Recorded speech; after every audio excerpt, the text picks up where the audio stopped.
सरकार थोपना चाहती है, मनमानी कर रही है। केंद्र की सरकार चाहती है विपक्ष मुक्त भारत बनाना, क्षेत्रीय दलों को समाप्त करना।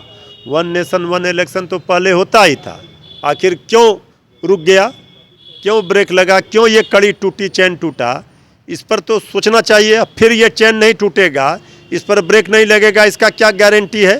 ये सरकार लोकतंत्र को कमज़ोर करना चाहती है। केंद्र की सरकार विपक्ष मुक्त भारत बनाना चाहती है। आदरणीय प्रधानमंत्री जी की मंशा है। ये सब संभव नहीं है। इस पर पूरे देश का रिएक्शन होगा और अपनी बात हमारी पार्टी पार्लियामेंट में, लोकसभा, राज्यसभा में मजबूती से रखने का काम करेगी। इसलिए वन नेशन वन इलेक्शन सरकार कराना चाहती है, तो ये बताए सरकार कि इस पर फिर ब्रेक नहीं लगेगा। तो वन नेशन वन इलेक्शन बहुत ही अच्छा प्रस्ताव है। अगर पारित होता है, कानून बनता है, कार्यान्वित होता है, तो देश को बहुत ही फायदा होगा। समय की बचत होगी, बार बार चुनाव होने से समय बर्बाद होता है। पैसा की बचत होगी, पैसा बहुत खर्च होता है। एक बार चुनाव होगा तो पैसा कम लगेगा। हर तरह से लोगों को सुविधा होगी। इसलिए बहुत अच्छा प्रस्ताव है और इसको पारित होना ही चाहिए। विपक्ष विरोध कर रहा है, लेकिन इसका देखिए, हम तो विपक्ष के लोगों से हाथ जोड़कर प्रार्थना करते हैं कि हम विपक्ष में हैं, इसलिए सरकार के सब काम का विरोध करें, यह मुनासिब नहीं होता है। विपक्ष के लोग हैं, सरकार कहीं गलती करे तो जरूर विरोध उनको करना चाहिए, इसमें कोई दिक्कत नहीं है, यह उनका धर्म बनता है। लेकिन सरकार जहां अच्छा काम करे, देश हित में काम करे, वहां समर्थन भी करना चाहिए। यह काम देश हित का है, इसलिए विपक्ष के लोगों को इसका समर्थन करना चाहिए और कानून बनने देना चाहिए। ठीक नहीं लग रहा है। कांग्रेस ने 70 सीट की डिमांड किया, जवाब में तेजस्वी यादव ने कहा कि महागठबंधन तो इसी तरह से चलता ही है। आपस में स्वार्थ के आधार पे लोग मिले हुए लोग हैं, तो इसी तरह से उनकी यही नियति है।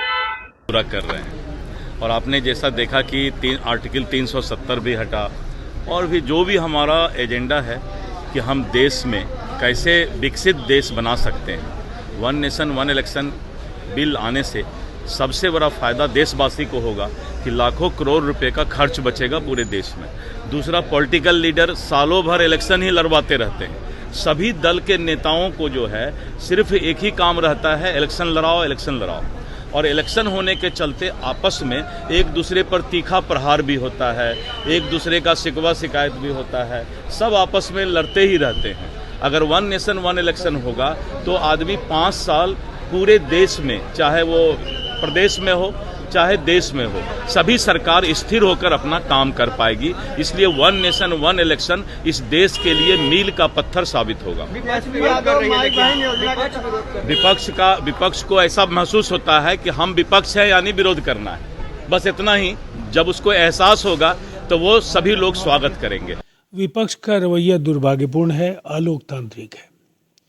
वन नेशन वन इलेक्शन राष्ट्रहित में है और भारत में तो चुनाव एक साथ आज़ादी के बाद के दशकों में होते रहे हैं।